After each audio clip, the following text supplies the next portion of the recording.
El siguiente mensaje fue predicado en la iglesia Corán Deo. Para más información, vaya a la página de internet www.iglesiacorandeo.org.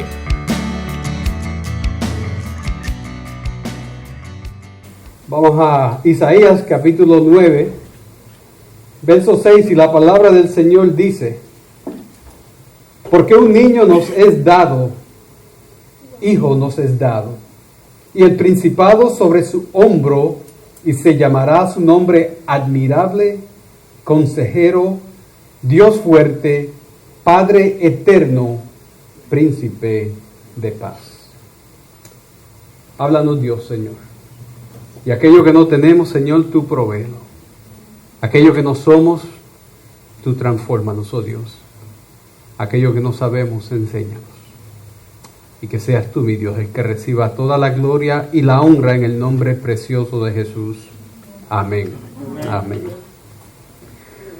Sin duda, iglesia, este ha sido un año bien difícil, ¿verdad? Ha habido muchos retos en este año. Tenemos algo que se llama una pandemia, ¿verdad? Algo que en mi vida nunca había experimentado. Algo que ha causado mucho dolor, mucha pérdida. Nosotros hemos experimentado en este año una de las temporadas de huracanes más agresivas que ha habido en mucho tiempo. Y aunque nosotros aquí en nuestra área verdaderamente no sentimos el impacto, si tú vivieras en Luisiana fuera otra historia, y si vivieras en Nicaragua fuera otra historia. Verdaderamente ha sido un año violento. Si vivieras en California, hubieses estado viviendo bajo los azotes de los fuegos continuos que allá estaban sucediendo. Ha sido un año que yo, a la verdad, no quisiera repetir. Este es uno de esos años que uno dice, se puede quedar atrás, que venga otro, ¿verdad que sí? ¿Verdad? Un año difícil. Pero el libro de Eclesiastés nos enseña algo importante, y lo hablamos en la última clase de discipulado que tuvimos, que en la vida nosotros vivimos a través de temporadas. Nosotros vivimos en temporadas. Hay un tiempo donde es tiempo de nacer y hay un tiempo donde es tiempo de morir. Hay un tiempo donde es tiempo de llorar, pero hay un tiempo donde es tiempo de reír.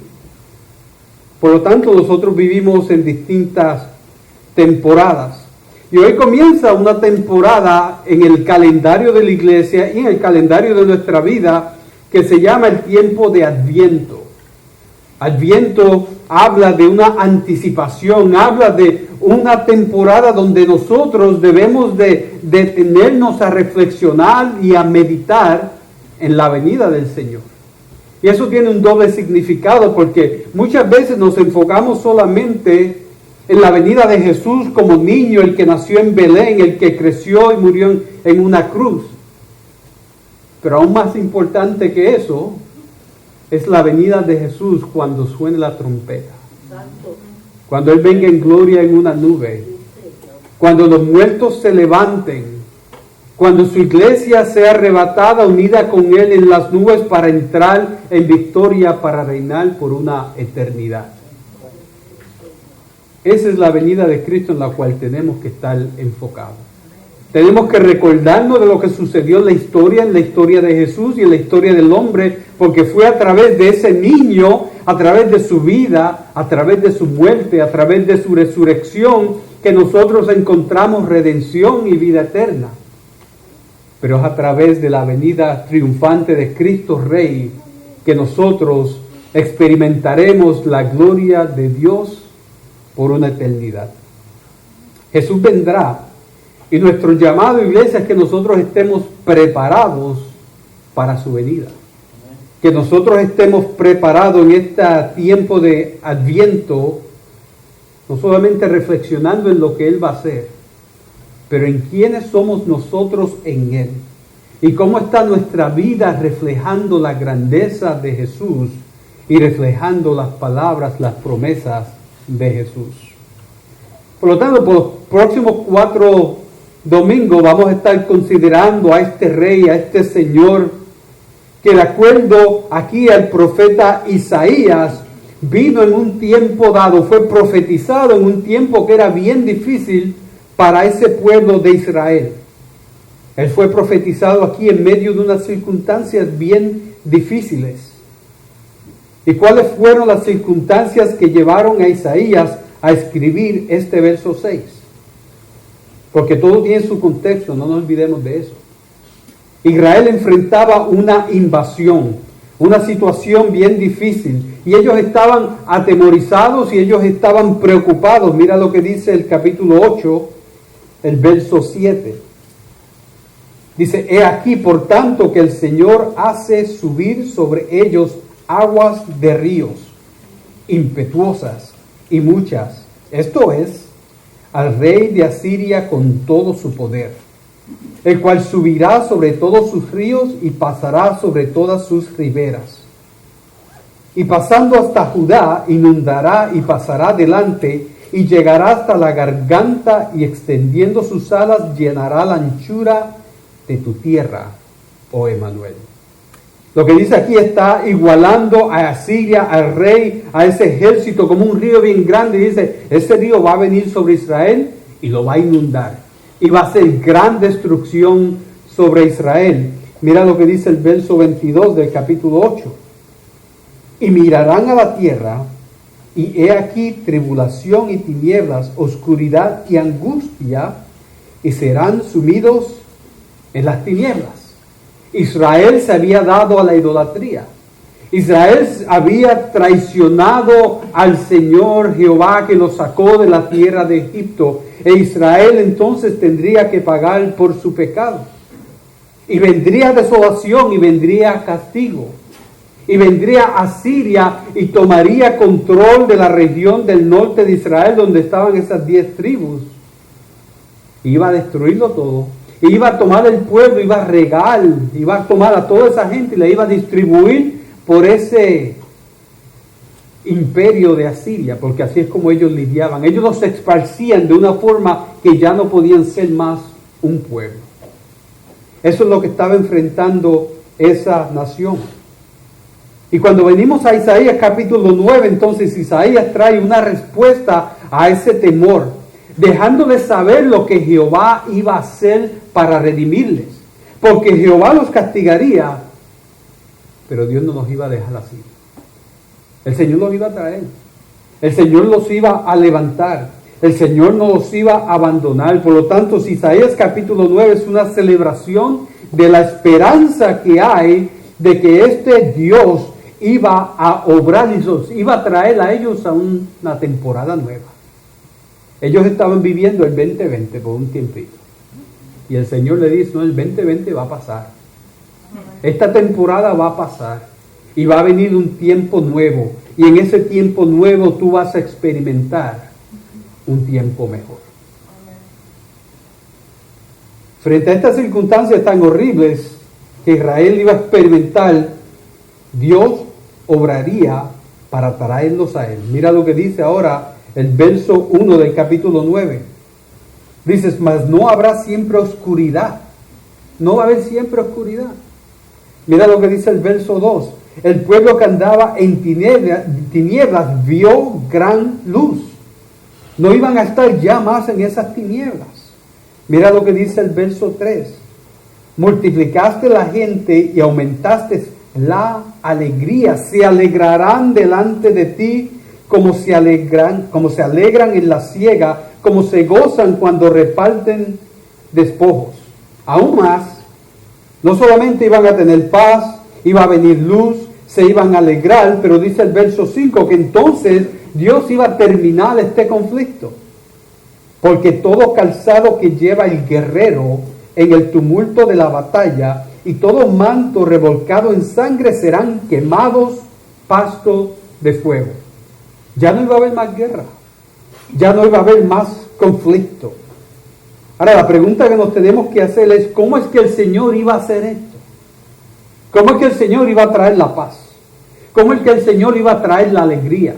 ¿Cómo es que el Señor iba a quitar toda tiniebla trayendo la luz? ¿Cómo el Señor iba a traer una paz permanente donde ya no iba a haber más conflicto? Dios lo haría a través de un niño. Dios lo haría a través de un regalo especial. Por eso el verso 6 dice, porque un niño nos es nacido, hijo nos es dado, y el principado sobre su hombro. Cuando dice aquí que iba a ser un niño, quiere decir que el Señor nos está indicando que habría una encarnación, de que nacería de mujer, de que sí tendría carne y huesos, de que sí pasaría por lo mismo que tú y yo pasamos en esta vida. Cuando nos habla de un hijo, nos está hablando de su descendencia, que sería un hijo de David, que se sabría exactamente de quién vendría este niño. Cuando nos habla de que su principado está sobre sus hombros, se está hablando de su autoridad. Por lo tanto, este niño no sencillamente viene a ser dependiente de otros, no es el que viene con autoridad y que viene con poder. La contestación de Dios, iglesia, a lo terrible, a lo horroroso, al temor, al dolor, es Jesús. Y la contestación de Dios para tu dolor, para tu horror, para tu necesidad, para tus temores, sigue siendo Jesús. Que nunca se te olvide, que nunca se te olvide, que cuando vienen esos ejércitos malos a arrasar con lo que tú tienes, que cuando viene ese poder del enemigo a venir a tratar de influenciar tu vida de una forma que destruye, Dios lo que te da es a Jesús. Dios a quien te da es a uno que tiene la autoridad y el principado, por lo tanto agárrate de Él y confía en Él. Ahora quiero que tengas algo en cuenta cuando miras el verso 6. Y es que tú ves que hay una coma en medio de admirable y consejero. Y muchos teólogos, y yo estoy de acuerdo con ellos, piensan que eso es un error. Acuérdate que en el hebreo no existen puntuación, no existen puntos, comas, semicolon, nada de eso existe en el hebreo. Por lo tanto, cuando la Biblia se traduce, el que traduce tiene que básicamente tomar una decisión de cómo el texto está organizado. Y en nuestro caso, en nuestra Biblia pusieron una coma. En muchas otras Biblias esa coma no existe. Y yo creo que no existe por muchas razones. No vamos a entrar en eso hoy. Pero te puedo dar dos. Lo primero es que si tú miras todos los otros nombres, tú tienes dos palabras en todos los otros nombres. En esta está dividido. Haría más sentido que también fuesen dos palabras. Según es príncipe de paz, según es Dios fuerte, según es Padre eterno, también debe de tener dos palabras, admirable consejero. Y digo eso porque en el hebreo los judíos escribían con con un movimiento. Ellos siempre escribían en una forma que pudiesen memorizárselo, por lo tanto lo escribían de una forma que fuese consistente, ¿verdad? La segunda razón es porque lo que tú encuentras es un nombre y algo que describe ese nombre. Ve, ese Dios es fuerte, ese Padre es eterno, ese príncipe es un príncipe de paz. Cuando vamos a mirar de consejero, entonces no haría sentido a menos que estuviesen juntos. Ese consejero es un consejero que es admirable. Por lo tanto, cuando evaluamos el pasaje, esa coma no va. Por lo tanto, ¿quién es Jesús? ¿Quién es este niño, este hijo, este que tiene autoridad? ¿Quién es Jesús? Jesús es un admirable consejero. Y yo quiero que hoy consideremos ese nombre, porque ese es el que Isaías dice que va a venir a tomar cuidado de todo temor, de todo dolor, de todo problema, de toda angustia, de toda pandemia, de toda muerte, de toda situación. Dice aquí que es el admirable consejero. Ahora, cuando miramos ese nombre, admirable, tienes que tener cuidado que no lo limites a como nosotros miramos en español admirable. Alguien a quien admiramos.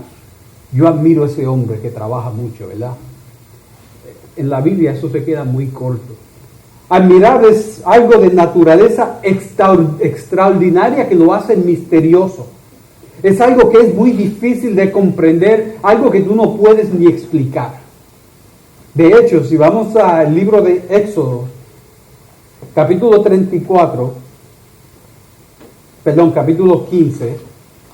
Éxodo capítulo 15, en el verso 11, en el cántico de Moisés y de María, Ellos utilizan esa misma palabra admirable, pero se traduce de otra forma. Y ahí dice, ¿quién como tú, oh Jehová, entre los dioses? ¿Quién como tú, magnífico en santidad, terrible en maravillosas hazañas, hacedor de prodigios? Esa palabra prodigio es la misma palabra admirable. Lo cual quiere decir que es un prodigio, es algo que es maravilloso, algo que verdaderamente tú no entiendes, es un milagro que verdaderamente tú no puedes explicar. Eso es lo que es un prodigio. Y esa es la misma palabra admirable. Si yo voy al Salmo 77, en el Salmo 77, en el verso 11, el salmista dice, me acordaré de las obras de Jehová, sí, haré yo memoria de tus maravillas antiguas. La palabra maravillas ahí es la palabra admirable.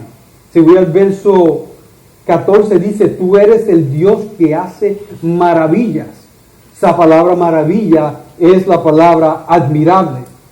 Ahora, maravillas, prodigios, admirables es lo mismo. Ahora, la pregunta es, ¿sabes lo que es un prodigio? ¿Sabes lo que es algo maravilloso?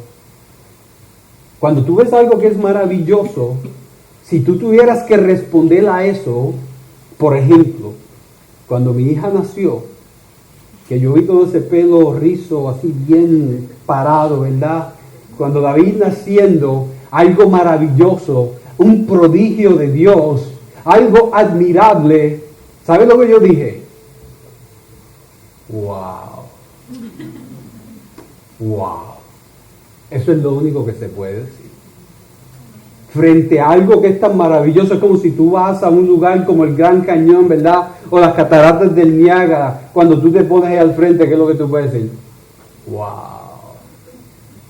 ¡Qué grande es eso!, ¿verdad que sí? ¡Qué maravilloso es esto! Y tienes que acordarte también que en la Biblia cuando se utilizan nombres, eso es un comentario del carácter, de los atributos, de la esencia de alguien. Describen quién esa persona es. Describen quién esa persona es en esencia. Y cuando aquí la Biblia nos está hablando de este Mesías que era admirable, entonces nos está diciendo que este ungido es uno tan maravilloso que lo único que tú puedes decir cuando tú vienes a la presencia de Jesús es ¡wow! ¡Wow! Eso es lo que es admirable. Y la vida perfecta de Jesús te tiene que llevar a decir ¡wow! Y los milagros de Jesús te tienen que llevar a decir a ti ¡wow! Y su vida perfecta, y su muerte sacrificada, y su resurrección, y su ascensión, y su coronación al lado del Padre a su diestra, y la intercesión continua como nuestro mediador que hace por cada uno de nosotros, y sus promesas de que un día vendrá para llevarnos y para nosotros reinar con Él, nos tienen que llevar a decir wow, continuamente, en cada momento, a diario, en cada instante de nuestra vida. Esa debe ser nuestra respuesta. Ahora, ¿cuándo fue la última vez que tú contemplaste lo maravilloso que es Jesús? ¿Cuándo fue la última vez que tú te postraste frente a la grandeza de Jesús? ¿Cuándo fue la última vez que reconociste que Jesús es tu todo y es tu fin? ¿Cuándo fue la última vez que te negaste a ti para confesar a Jesús? ¿Cuándo fue la última vez que dijiste wow frente a Jesús? A mí muchas veces me sorprende, yo tengo que confesar aún en mi propia vida, lo casuales que nosotros somos con Jesús. Hablamos de Jesús como nuestro amigo, ¿verdad? Sí, como nuestro Salvador, como nuestro Señor. Pero vivimos nuestra vida como si Él no existiera. Vivimos nuestra vida como si Él sencillamente fuese alguien a quien nosotros visitamos los domingos. Vivimos muchas veces como si no existiera maravilla, prodigio, como si Él no fuera admirable. Cuando nuestra vida debe ser desde el momento que despertamos hasta que el momento que nos acostamos a dormir en la noche, diciendo, wow, Señor, qué grande tú eres, qué maravilloso tú eres, oh Dios, qué glorioso eres tú, Señor. Isaías le dice a Israel, no habrá más oscuridad, ahora va a haber luz, ahora va a haber paz, porque el wow, el maravilloso, misterioso y admirable vendrá con poder para ponerlo todo en su lugar. Ese es el mensaje para nosotros, iglesia. Ese es nuestro Dios. Si tú quieres luz en tu vida, entonces vive delante del wow. Si tú quieres paz en tu vida, entonces tienes que vivir delante del maravilloso.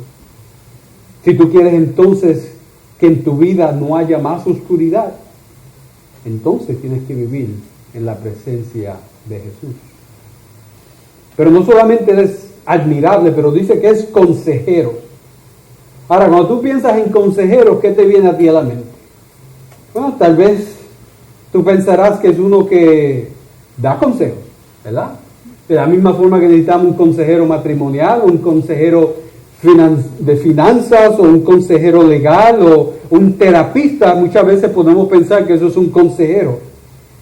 Pero en la Biblia, en esa palabra específica, se refiere a algo un poquito que va más allá. Porque un consejero se refiere a uno que formula estrategias. Uno que formula estrategias. Y hay que reconocer, en el contexto aquí donde se escribe esta carta, este libro, esta profecía de Isaías, un consejero era uno que le escribía o que formulaba los planes de guerra para el rey. Ese era el consejero. Cuando el rey decía, tengo que hablar con mi consejero, era aquel que estaba formulando los planes de guerra para enviar los ejércitos a la batalla. Por lo tanto, un consejero no es sencillamente uno que viene y te da un consejito. No hagas eso, que es malo, ¿verdad? Como muchas veces podemos hacer. No, es alguien que tiene un plan. Es alguien que tiene una estrategia. De hecho, cuando yo voy al libro de Éxodo, en el capítulo 18, yo encuentro una historia que a mí me enseña lo que es un verdadero consejero. Nosotros encontramos a Moisés, que está él pasando juicio sobre Israel. Y en el capítulo 18 de Éxodo, en el verso 18, encontramos que viene su suegro, Yetro. Y se confronta, o viene en ese momento, se encuentra con Moisés.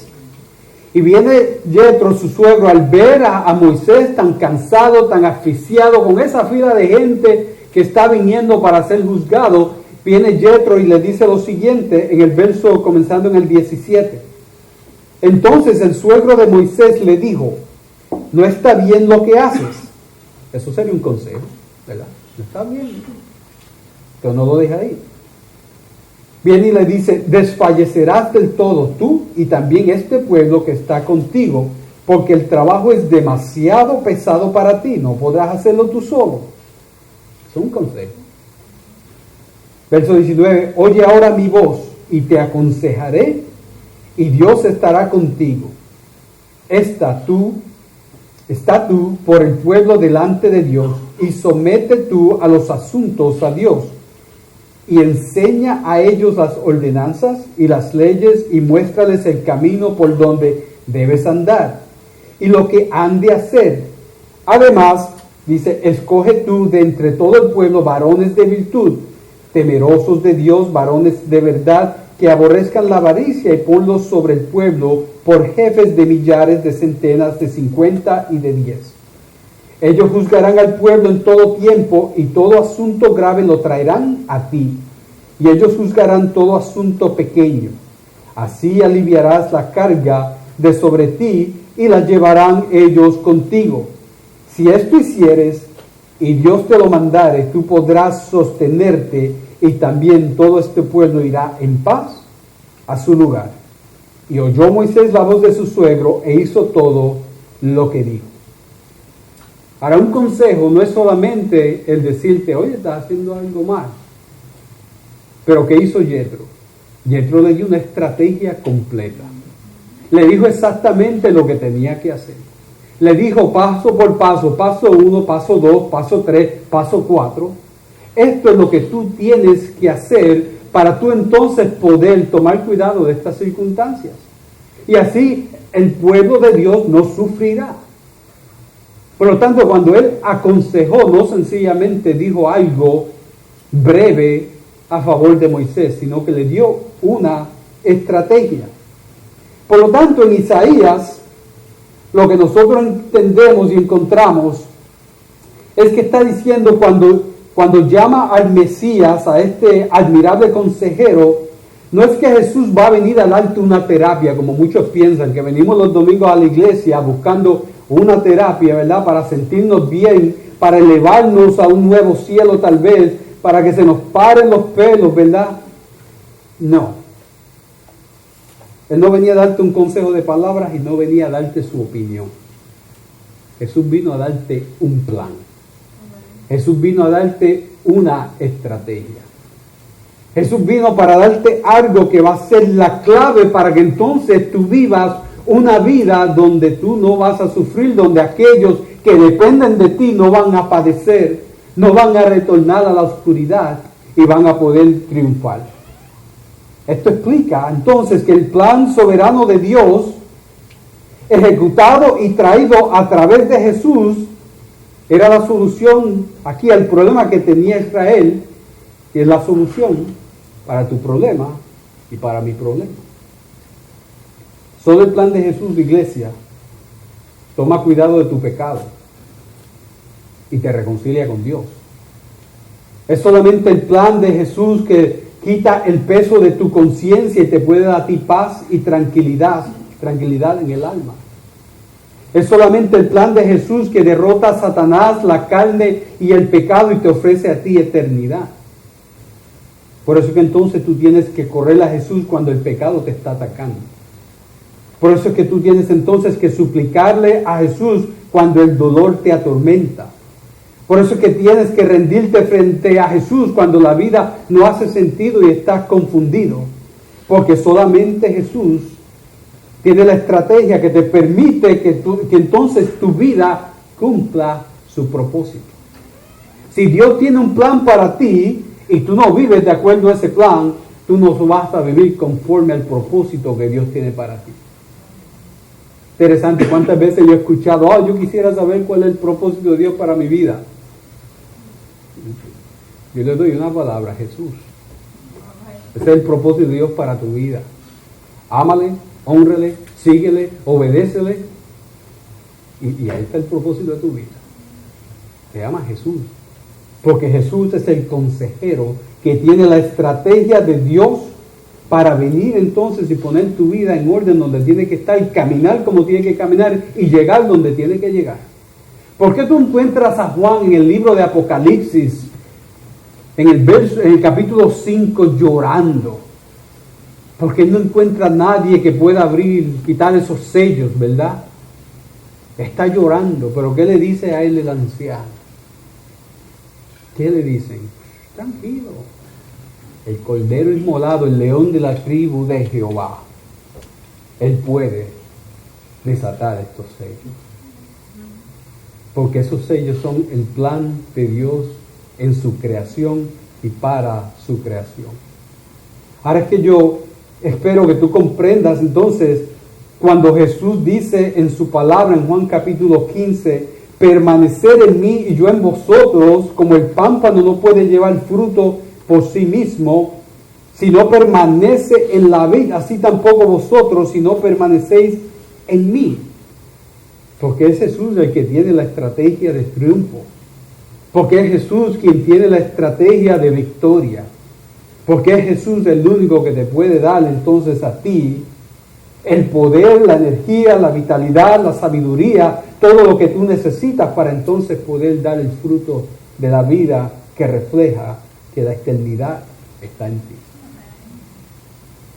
Ahora es que yo espero que también tú profundices en las palabras de Jesús. Cuando Jesús se va, cuando Jesús ya sabe que su tiempo se acerca, Jesús viene y dice, yo rogaré al Padre y Él os dará otro consolador para que esté con vosotros para siempre. Ahora yo espero que tú comprendas cuando Jesús te dice, mas el Consolador, el Espíritu Santo, a quien el Padre enviará en mi nombre, Él os enseñará todas las cosas y os recordará todo lo que yo os he dicho. Sí, Jesús se va a ir, pero Jesús sabía que nosotros necesitábamos a alguien que nos podía recordar esa estrategia continuamente, que nos podía guiar a nosotros en esa estrategia, en ese plan continuamente, que no nos dejaría que nos desviemos ni a diestra ni a derecha, sino que permanecieron fieles. Ese consejero, ese abogado, el Espíritu Santo, y es también nuestro consolador. Ahora, lo interesante es eso, que un abogado no solamente viene y habla a tu favor, eso es parte de su trabajo, pero un abogado es el que te da a ti también la estrategia, ¿verdad que sí? Cuando tú vas a un abogado y le presentas tu problema, él es el que te dice, esto es lo que se debe de hacer. Estas son las peticiones que se deben de presentar, estos son los testigos que se deben de llamar, este es el argumento que se debe de hacer. Por lo tanto, un abogado es el que te crea el plan de ataque para tu caso. Y eso es lo que hace el Espíritu Santo. El que viene y toma esa estrategia de Dios, esa estrategia ganada y satisfecha por la sangre de Cristo, el Espíritu Santo viene y la toma y la utiliza en tu vida para que entonces tú puedas tener victoria. Tú tienes que estar seguro, iglesia, de que tú te estás rindiendo tu voluntad a esa estrategia de Dios. Porque solamente la sabiduría de Dios te da a ti victoria. Solamente el poder de Dios te permite perseverar. Solamente el amor de Dios transforma tu corazón.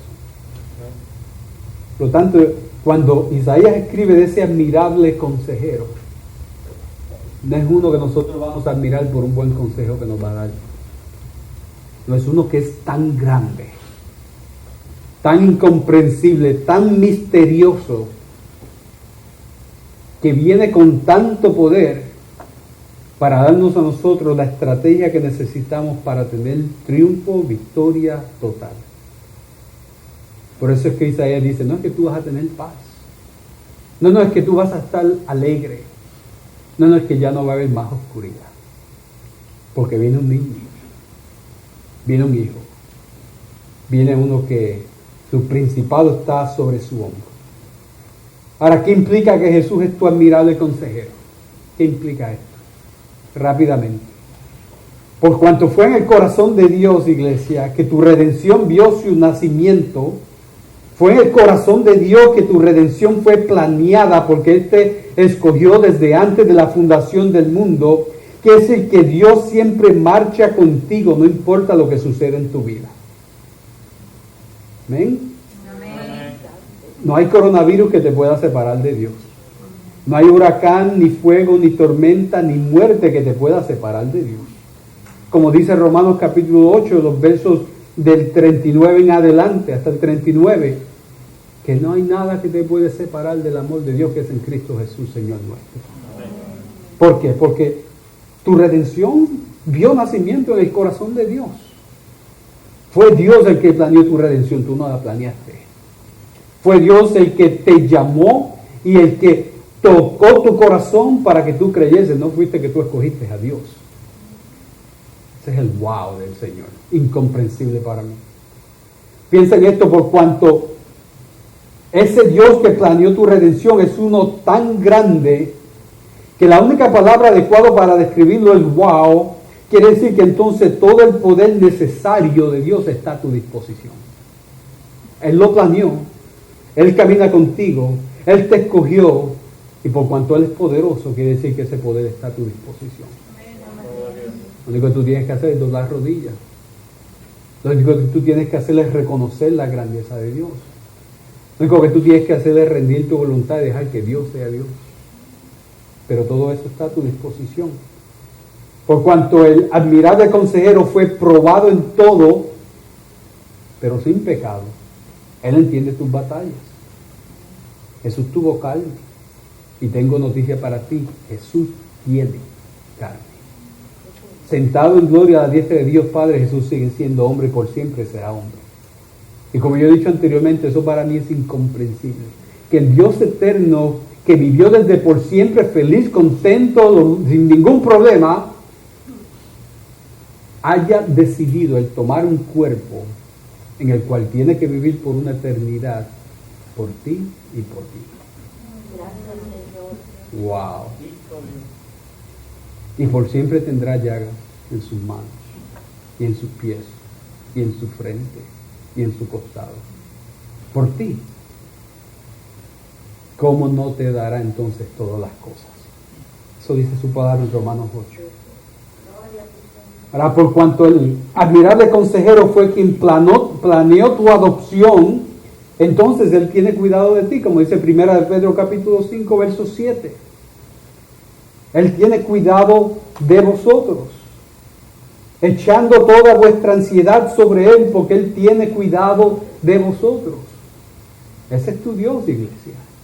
Ese es tu Dios. Por cuanto el admirable consejero te escogió desde antes de la fundación del mundo, Él está comprometido a ti. Por eso es que mis ovejas oyen mi voz y me siguen y yo las conozco. Y yo les doy vida eterna y no perecerán jamás y nadie las arrebatará de mi mano. Él está comprometido a eso. Con ese pensar en mente ahora piensa en el Salmo 23. Dios está comprometido a ti.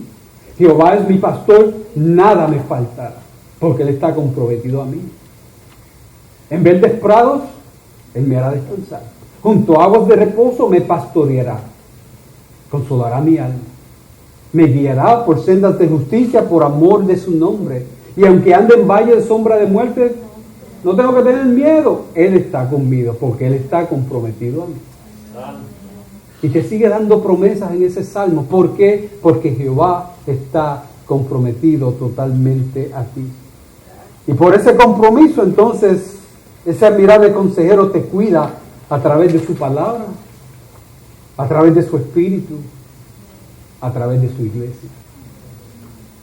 El admirable consejero está contigo siempre. Por lo tanto, iglesia, Israel pasaría por un tiempo difícil. Ellos serían invadidos por un ejército fuerte que los destruiría. Pero Isaías dice, no te preocupes, Israel. El Señor te levantará. El Señor te dará un niño, un hijo, un principado y tomará cuidado de ti. Y este mensaje lo escribió Isaías para Israel, pero también para ti y para mí. Para ti y para mí. Por causa del pecado nosotros vivimos vidas con temporadas difíciles. Van a haber tiempos difíciles en nuestra vida. Y vamos a experimentar muchas veces hasta destrucción. Pero nuestra solución es un niño. Es Jesús. Nuestra solución es aquel a que nosotros esperamos a que venga. Y vendrá. Y va a venir con gran triunfo. Y mi iglesia amada, Jesús es tu admirable consejero. Tú tienes que irte hoy con eso claro en tu corazón y en tu mente. Jesús es aquel que estableció el plan de redención para tu vida. Para que entonces por su increíble poder tú puedas ser salvo. Ahora le has entregado tu corazón al admirable consejero. Le has entregado tu voluntad al admirable consejero.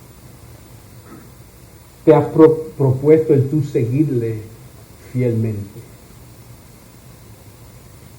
Estás confiando en el poder y la sabiduría de ese admirable consejero. Estás confiando en tu poder y en tu sabiduría. Esta semana yo escuchaba al fallecido teólogo R.C. Sproul. Y él decía algo bien interesante. Él decía que muchos cristianos nos enfocamos en adquirir mucho conocimiento.